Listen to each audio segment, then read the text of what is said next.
Sophia stood in the kitchen, soap bubbles covering her hands while guests laughed in the ballroom above. They saw her as just another servant. Little did they know, her husband owned this entire mansion, and she was about to teach them the most expensive lesson of their lives. If you've ever been underestimated or treated unfairly, this story will hit close to home. Make sure to subscribe and hit that notification bell because stories like this remind us that appearances can be deceiving. Let's dive in. Sophia Loren had learned early that wealth revealed people's true nature, usually the ugliest parts they worked hardest to hide. Growing up in Newark, she'd worked her way through ruckus waiting tables, cleaning houses, doing whatever it took to afford books and tuition. She knew intimately what it felt like to be invisible to people who considered themselves important. Even after marrying tech mogul Adrienne Loren 3 years ago, she'd never forgotten where she came from. Couldn't forget, really, when Connecticut's elite reminded her constantly with their carefully worded insults and deliberate exclusions. Adrienne had built his empire from nothing. A kid from Boston's working-class neighborhoods who'd coded his first app in a Cambridge apartment near MIT, sold it for millions, then transformed those millions into billions through brilliant innovation and ruthless business acumen. His venture capital fund owned stakes in half of Silicon Valley's success stories. His real estate portfolio stretched from Manhattan's financial district to Maryland's Chesapeake Bay waterfront. Their primary residence was a sprawling Greenwich estate, 40 acres overlooking Long Island Sound, 23 rooms, a ballroom that could host 300 guests, enough art on the walls to fund a small museum. Adrienne had bought it for $4 to $7 million, spent another 15 renovating it to Sophia's specifications. She'd wanted the staff quarters redesigned first, larger rooms, better amenities, respect built into the architecture itself. The people who work here aren't invisible, she'd told the architects. Design accordingly. That philosophy earned her genuine affection from household staff but contempt from Greenwich society. They found her too friendly with the help, too interested in substance over status, too unwilling to perform the careful hierarchies that kept their world ordered and predictable. Women like Clarissa Whitmore. Clarissa ruled Greenwich with an iron fist wrapped in Hermes scarves and fake philanthropy. She chaired every important charity board, hosted the most exclusive events, maintained her position through strategic cruelty and carefully cultivated connections. She'd married into old pharmaceutical money, but everyone who paid attention knew the Whitmore fortune had been decimated by her father-in-law's gambling debts. They were hanging on by their perfectly manicured fingernails, one bad investment away from collapse. But Clarissa wielded her borrowed status like a weapon, especially against anyone she perceived as threatening her carefully constructed supremacy. When Adrienne first brought Sophia into Greenwich society 3 years ago, Clarissa had immediately sensed competition. Younger woman, genuinely kind, married to someone with actual liquid wealth instead of inherited real estate and bleeding trust funds. Worse, Sophia didn't play the game, showed up to country club events in modest dresses, talked to waitstaff like they were human beings, committed the ultimate sin of actually caring about causes behind charity galas rather than just photo opportunities. For 3 years, Clarissa waged a subtle campaign, forgetting invitation lists, spreading rumors about working-class background, making pointed comments about people who married above their station. Sophia had endured it with grace, mostly because Adrienne found the social scene tedious and she didn't particularly care about impressing people whose values she didn't share. They spent their time traveling instead, quiet weekends in their Malibu beach house, hiking through California's redwood forests, visiting Adrienne's favorite Cape Cod seafood spots where he could eat lobster rolls without someone pitching him investments. But 6 weeks ago when Clarissa called about the annual Greenwich Children's Hospital Charity Gala, Sophia sensed opportunity. "We'd love to host it at your estate," Clarissa purred over the phone, voice dripping false warmth. "If you think it's appropriate, of course, I know you're still adjusting to our community standards." The insult wrapped itself in politeness but landed clear enough. Sophia smiled into the phone. "We'd be honored to host. Adrienne's been looking for the right charity to make a substantial donation to. This might be perfect." "How substantial?" The interest sharpened like a blade. "Let's say 10 million, if the evening goes well." The gasp was audible. 10 million would be the largest single donation in the hospital's history, would cement Clarissa's legacy as the charity chair who secured it, would guarantee her social position for another decade at least. "That's incredibly generous," Clarissa managed. "We believe in supporting causes that matter," Sophia replied, "and in recognizing people who demonstrate real compassion and character." She hung up and immediately found Adrienne in his study, surrounded by monitors displaying stock tickers and code repositories. "I need your help with something." He looked up, reading her expression with the intuition that came from 3 years of marriage. What kind of help? The kind that involves our security system, excellent documentation, and teaching some people a lesson about treating service workers like human beings. Adrian leaned back in his chair, a slow smile spread across his face. Tell me everything. What do you think happens when people believe there are no consequences for their actions? Do they reveal their true character, or does power simply corrupt even good people? Drop your thoughts in the comments below. The plan had been simple, really. Sophia would attend the gala dressed almost identically to the catering staff. Simple black dress, minimal jewelry, hair pulled back in a practical style. She'd arrive separately from Adrian, who would be delayed at a business meeting in Manhattan.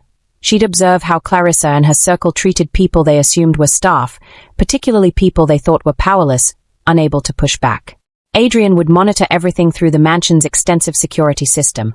Cameras in every room, audio in every corner, all recording to servers that would preserve every moment in crystal-clear 4K resolution. If people showed basic human decency, the evening would proceed normally. Adrian would arrive, Sophia would change into something formal, they'd announce the $10 million donation with congratulations all around. But if people revealed their true nature, if they treated someone they thought was powerless with cruelty, contempt, degradation, then the consequences would be severe, immediate, perfectly documented. You really think they'll be that obvious? Adrian had asked.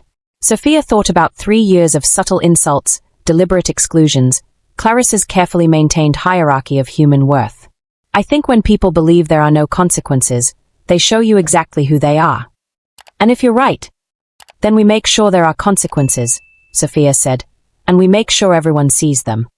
Now the night arrived with perfect weather, crisp autumn air, stars visible above the Connecticut countryside.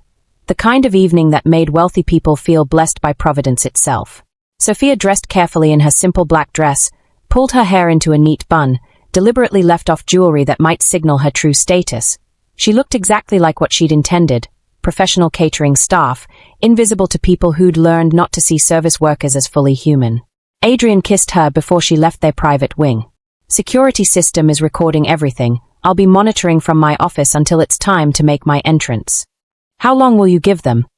As long as it takes, he said quietly. If they are going to reveal themselves, let's give them every opportunity.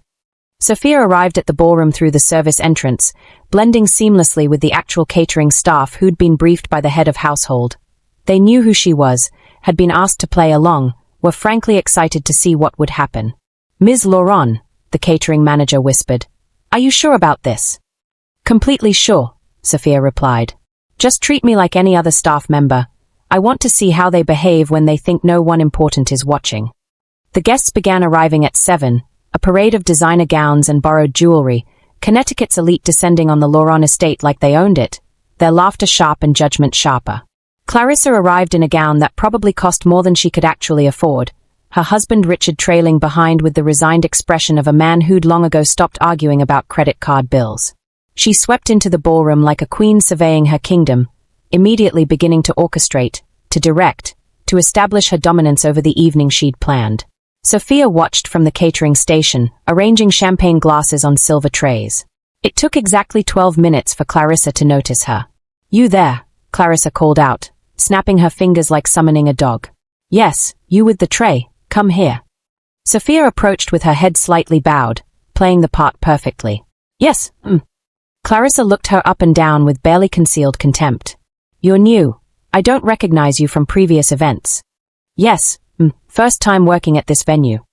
Well, let me make the standards clear, Clarissa said, voice loud enough to carry to nearby guests who'd paused to watch. We expect perfection here, no slouching, no wandering eyes, and absolutely no pretending you belong in the same spaces as the guests. You're here to serve, not to be seen, understood? Understood, Sophia said softly. Good, now go to the kitchen and start washing the dishes piling up. The regular staff are behind, and I won't have dirty plates visible when my guests tour the house. Sophia felt something cold settle in her chest. Not anger, not yet, just confirmation that her instincts had been correct. The kitchen, Did I stutter? Clarissa's smile was cruel. Or is English your second language? The kitchen, dishes, now. Several guests laughed, not uncomfortable laughter but genuine amusement at watching someone they considered beneath them being put in her place. Sophia nodded and made her way to the kitchen, aware that every step was being recorded on security cameras, every word captured by audio systems that would preserve this moment forever. In his office 3 floors above, Adrian watched on multiple monitors, his jaw clenched so tight it ached. The kitchen was chaotic, professional caterers working at full speed to serve 300 demanding guests. Sophia found the dish station and actually began washing plates, her hands disappearing into soap bubbles while the gala continued above her. She'd been there 20 minutes when Clarissa appeared in the doorway with 3 of her closest friends, women who'd spent the past 3 years helping to exclude Sophia from their social circle. "Oh good, you're actually working," Clarissa said. "I was worried you'd be lazy like most of your kind tend to be." The casual racism landed like a slap. Sophia kept her hands in the water, her face neutral. "You know what I love about events like this?" Clarissa continued, addressing her friends but speaking loud enough for Sophia to hear every word. "It reminds everyone where they belong in the social order. Some of us are meant to lead, to organize, to elevate society. Others," she gestured dismissively at Sophia, "are meant to serve. It's just a natural hierarchy." "Absolutely," one of her friends agreed. "Can you imagine if people like her actually thought they belonged in our world? The presumption would be unbearable." They laughed together, a sound like breaking glass. Sophia continued washing dishes, but her small smile was returning, the one that would have warned them if they'd been paying attention to anything other than their own cruelty. The evening progressed with a rhythm Sophia recognized from her years waiting tables. The steady flow of demands, the casual dismissals, the way wealthy people spoke around service workers as if they were furniture with hands. Clarissa found reasons to return to the kitchen repeatedly, each time with new humiliations designed to reinforce the hierarchy she'd so carefully articulated. Around 8:15, she ordered Sophia to scrub the floor where someone had spilled wine, not with a mop but on her hands and knees while guests filed past on their way to the powder room, their heels clicking inches from Sophia's fingers, their conversations flowing over her bent back as if she weren't there at all. "Careful with that dress," one woman said to another, stepping delicately around Sophia's crouched form. "I don't want anything touching it. You never know what these people carry." Sophia scrubbed harder, her smile hidden by the angle of her head. At 8:40, Clarissa had her fetch items from storage, heavy boxes of extra linens, cases of champagne that the professional staff would normally handle with equipment and teamwork. Sophia carried them one by one while guests watched and snickered, while Clarissa made pointed comments about earning your keep and learning what real work looks like. Richard appeared in the kitchen doorway during one of these trips, his discomfort visible in the way he shifted his weight, wouldn't quite meet Sophia's eyes. "Clarissa, maybe you should ease up." "Don't be soft, Richard," Clarissa snapped, whirling on him with the same contempt she'd been directing at Sophia all evening. "Someone needs to teach these people their place. God knows their own families didn't bother." Richard's mouth tightened, but he said nothing, just retreated back to the ballroom where he wouldn't have to watch what his wife was becoming, or perhaps what she'd always been, just hidden better before tonight. The cruelty escalated with the evening's progression. Each glass of champagne Clarissa consumed seemed to strip away another layer of pretense, revealing the raw insecurity and desperate need for dominance that drove every interaction. She had Sophia carry heavy trash bags to the outside bins while wearing the simple black dress that was never meant for such work, the fabric straining, her arms aching, all while a small crowd of guests gathered on the terrace to smoke cigars and watch the entertainment. "I bet she's regretting her life choices right about now," someone said, and the laughter that followed was sharp enough to cut. In his office, Adrian's hands curled into fists. The footage was damning, comprehensive, exactly what they'd needed. But watching his wife endure this systematic degradation tested every ounce of his patience and restraint. Just a little longer, he told himself, watching the timestamp tick forward. Let them show everyone exactly who they are. Around 9 p.m., Clarissa orchestrated what she clearly considered the evening's masterpiece of humiliation. She appeared in the kitchen doorway with her inner circle, 5 women whose combined inherited wealth couldn't match what Adrian made in a single quarter, but whose sense of superiority had been carefully cultivated over generations of looking down at people who actually worked for their money. "You must be hungry by now," Clarissa said, her voice dripping mock sympathy as she gestured to a plate one of her friends carried, half-eaten salmon, wilted salad, congealed sauce pooling at the edges. "Since you probably can't afford food this nice on your salary, go ahead, help yourself to the scraps. Consider it a perk of working in such a fine establishment." Her friends howled with laughter. Several pulled out phones to record, finding the humiliation entertaining enough to document for their private group chats, their social media stories, their endless need to prove they were better than someone, anyone. Sophia looked at the scraped plate, then at Clarissa, then smiled that knowing smile that should have been a warning. The kind of smile that appears when someone realizes their worst assumptions about human nature are being confirmed in real time. "That's very generous of you," Sophia said quietly. "But I think I'll wait for dinner." The temperature in the kitchen dropped 10 degrees. "Excuse me." Clarissa's eyes narrowed, her voice going sharp the way it did when her authority was questioned, when someone forgot their place in her carefully ordered universe. "I'm offering you food, and you're refusing? Do you have any idea how privileged you are to even be in this house?" "Oh, I have some idea," Sophia replied, her tone absolutely neutral, her hands still in the dishwater, soap bubbles catching the light. Something in that response made Clarissa pause, a flicker of uncertainty crossing her face like a shadow, some instinct warning her that the power dynamic wasn't quite what she'd assumed. But the feeling passed quickly, replaced by offended pride and the need to reassert dominance in front of her audience. "You know what? You're done here," Clarissa announced, loud enough for the entire kitchen to hear. "I'm calling the catering company to report your attitude. You'll never work another event in Greenwich. I'll personally make sure of that. You'll be lucky to get hired for children's birthday parties in Bridgeport after I'm through." The threat hung in the air like smoke. Her friends nodded approvingly, already composing the story they'd tell at brunch tomorrow about the uppity catering staff who'd forgotten her place. Sophia slowly removed her hands from the water, dried them deliberately on a towel, her movements calm and unhurried. "I don't think that will be necessary," she said. "And why not?" "Because my husband just arrived," Sophia replied, removing her apron with the same careful precision, "and I think he'd like to know why his wife is being ordered to eat garbage in his own kitchen." The color drained from Clarissa's face so completely she looked like she might faint.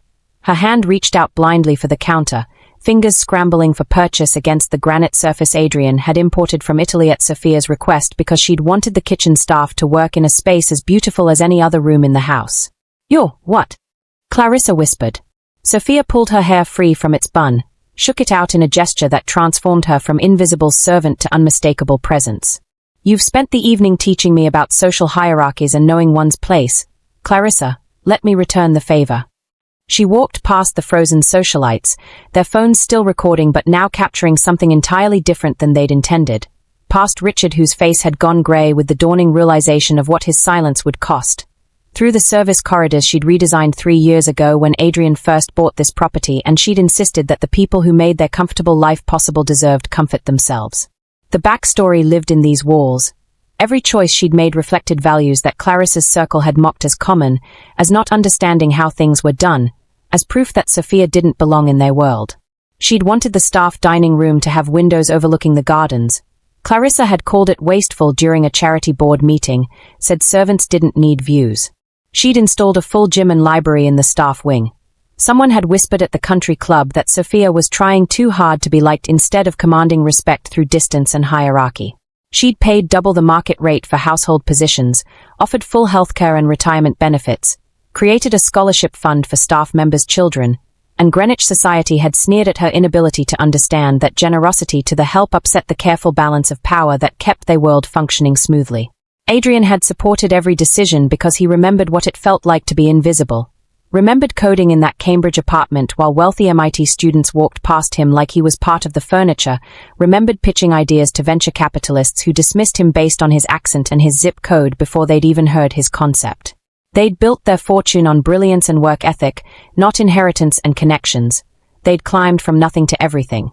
And they'd never forgotten that the view from the bottom taught you more about human nature than the view from the top ever could.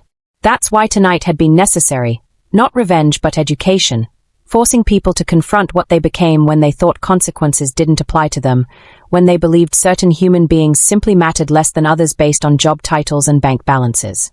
3 years of subtle cruelty, of being excluded and diminished and treated as fundamentally less than, all of it had been leading to this moment when truth would finally have its reckoning.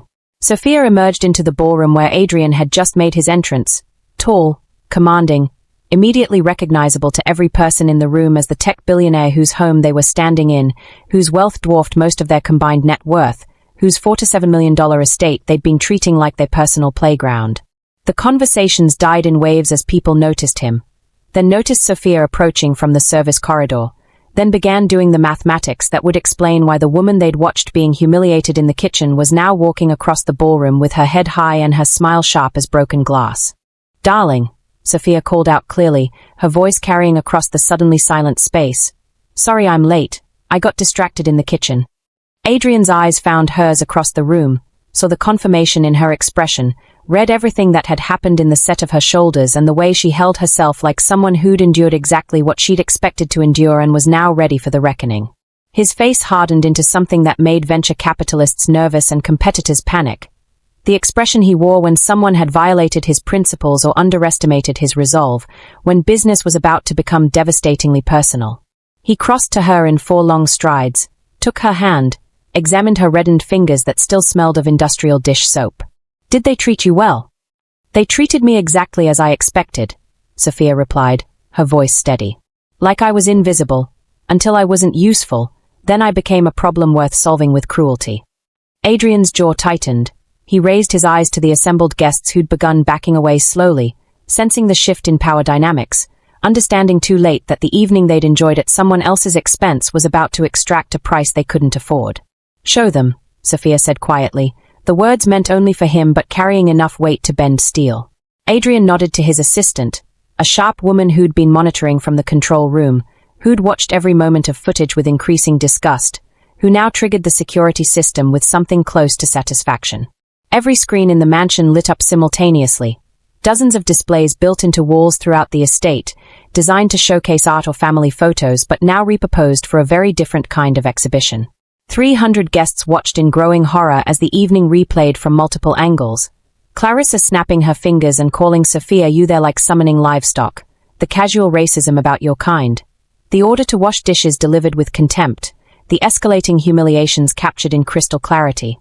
Every moment, every word, every cruel laugh, preserved with timestamps and audio that left no room for denial or reinterpretation, no space for claiming it had been a misunderstanding or taken out of context. The footage played in a loop, damning and comprehensive, showing exactly who these people became when they thought no one important was watching. Clarissa appeared in the ballroom doorway, her face the color of old paper, her carefully applied makeup unable to hide the way blood had drained from her features.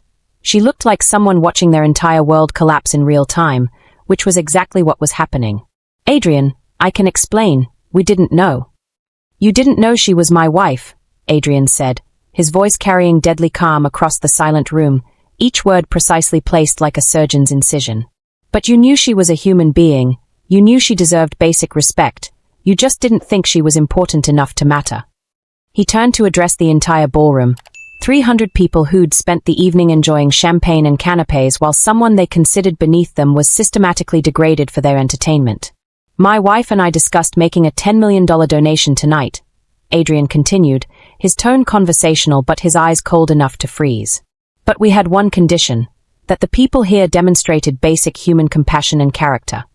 He gestured to the screen still displaying footage of Clarissa ordering Sophia to scrub floors, to eat garbage, to know her place. "You failed, spectacularly." Clarissa's legs gave out.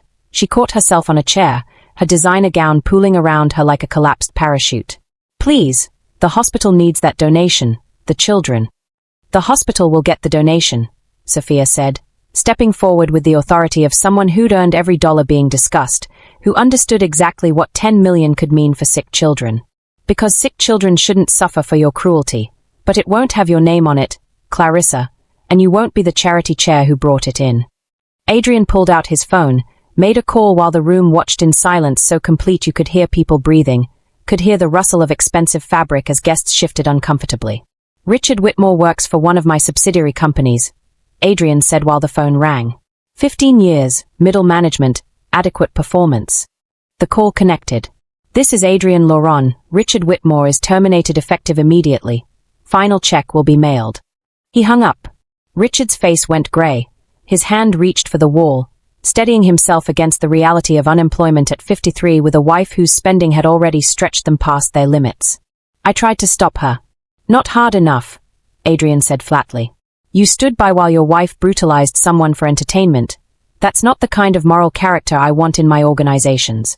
The retribution continued with surgical precision. Adrian announced he was withdrawing his family's membership from every country club, charity board, and social organization that Clarissa chaired.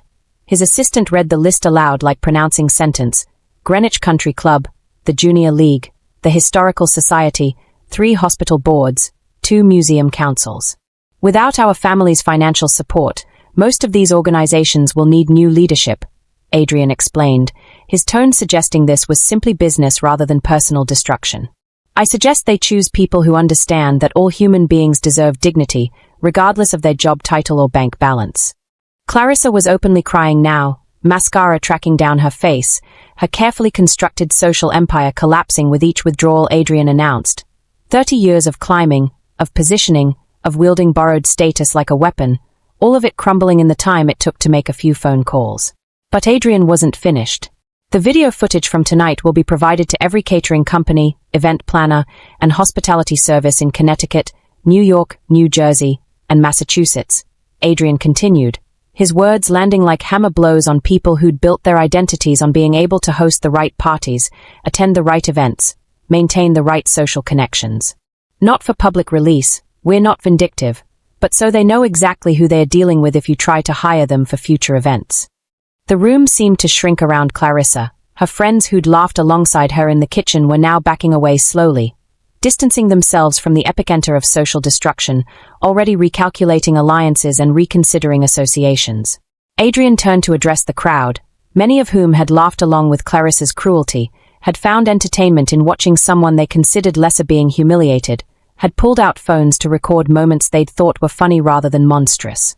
Let me be clear about something, he said, his voice hardening with an edge that came from years of being dismissed by people who'd inherited everything and earned nothing. My wife came from working-class roots. She put herself through ruckus waiting tables and cleaning houses. She knows what it's like to be treated as invisible by people who think wealth makes them superior. He paused, let the words settle over the assembled Connecticut elite like a heavy blanket, suffocating their pretensions. I built my fortune from nothing, coded my first app in a Cambridge studio apartment, ate ramen for months while building something that mattered. We both remember what it's like to struggle, to be dismissed, to be treated as less than human by people born into privilege they did nothing to earn.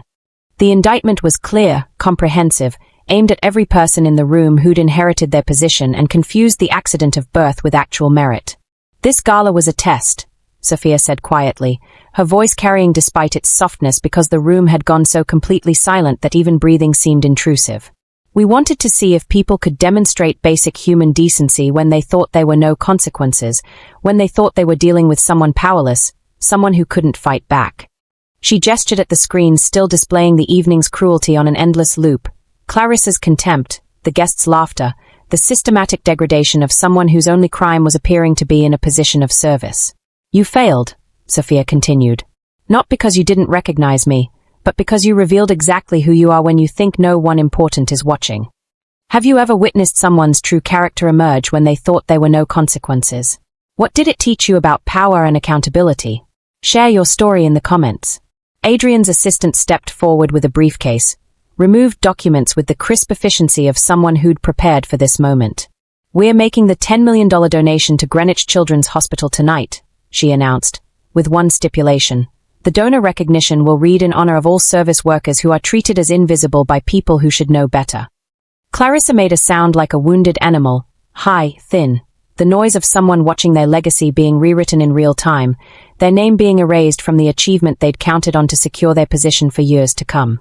You're not banned from our home, Adrian said, addressing the room with the magnanimity of someone who'd already won completely. You're not being publicly shamed beyond what you've done to yourselves tonight, but you are being given a choice: learn from this, become better people, or continue as you are and face the consequences of living in a community that no longer tolerates casual cruelty. He took Sophia's hand, their fingers intertwining with the easy familiarity of 3 years spent building a life based on shared values rather than inherited status. My wife spent 3 years being excluded from your social circles because she committed the sin of being kind to people you consider beneath you. She never complained, never retaliated, just quietly lived according to her values while you whispered about her common background.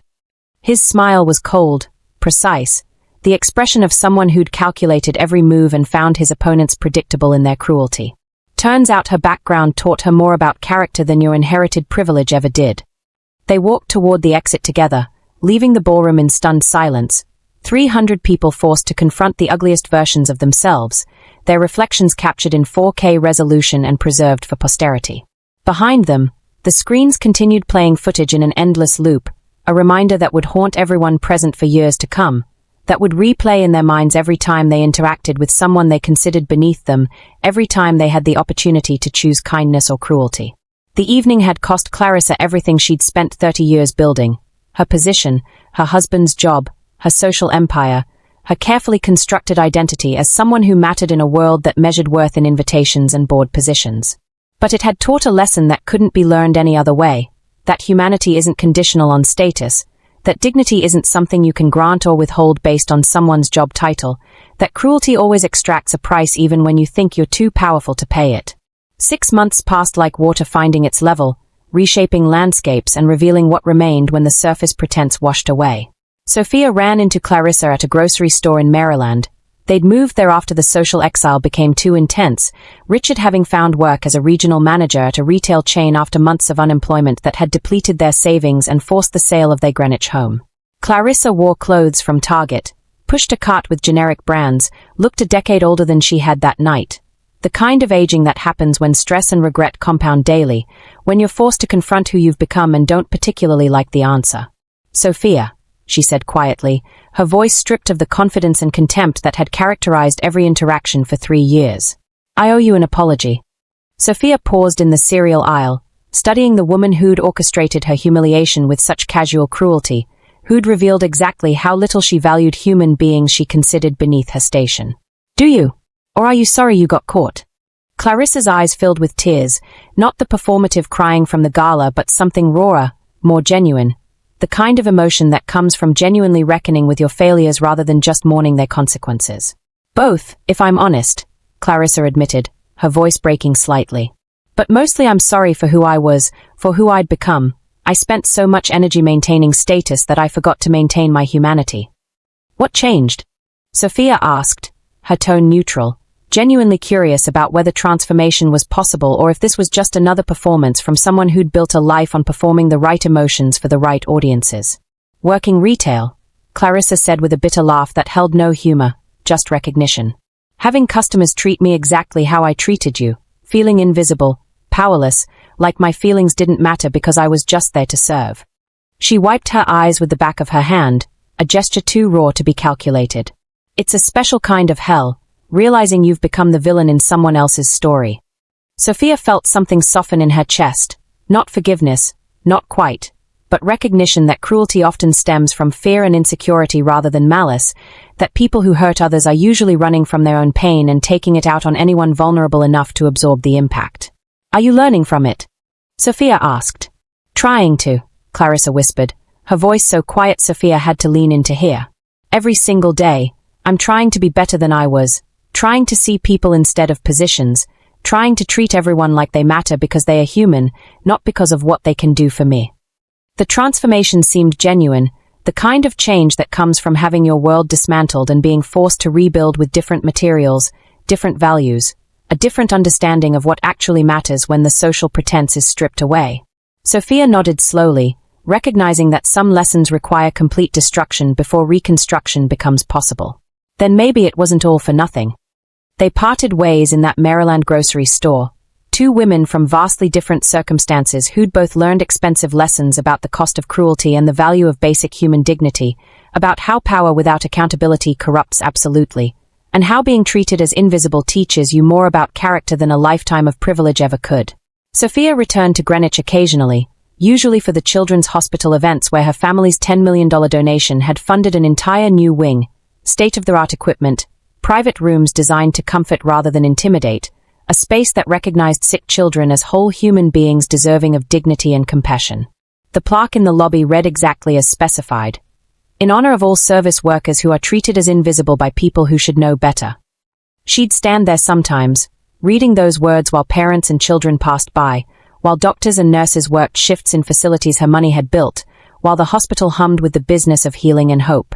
The lesson had been expensive, for the Whitmores, for their social circle, for everyone who'd laughed while thinking there were no consequences, who'd revealed their true nature when they thought no one important was watching. But some lessons are worth the cost. Some truths only emerge when people believe they are safe from accountability, when they think power insulates them from consequences, when they assume certain human beings simply matter less based on arbitrary hierarchies of worth. And some nights, like the one Sophia spent washing dishes in her own mansion while Connecticut's elite revealed exactly who they were, become inflection points that reshape entire communities, that force reckoning with values long taken for granted, that prove definitively that appearances can be deceiving and that dignity isn't something anyone has the right to grant or withhold based on status. The mansion still stood on its 40 acres overlooking Long Island Sound, still hosted events and gatherings, still welcomed guests who appreciated its beauty. But now everyone who walked through those doors understood something fundamental, that the woman who'd designed its staff quarters with respect built into the architecture, who'd insisted that people who worked there deserved to be seen as fully human, who'd endured humiliation to teach a lesson about character, that woman remembered where she came from, valued substance over status, and would never forget that true worth has nothing to do with bank balances and everything to do with how you treat people when you think no one important is watching.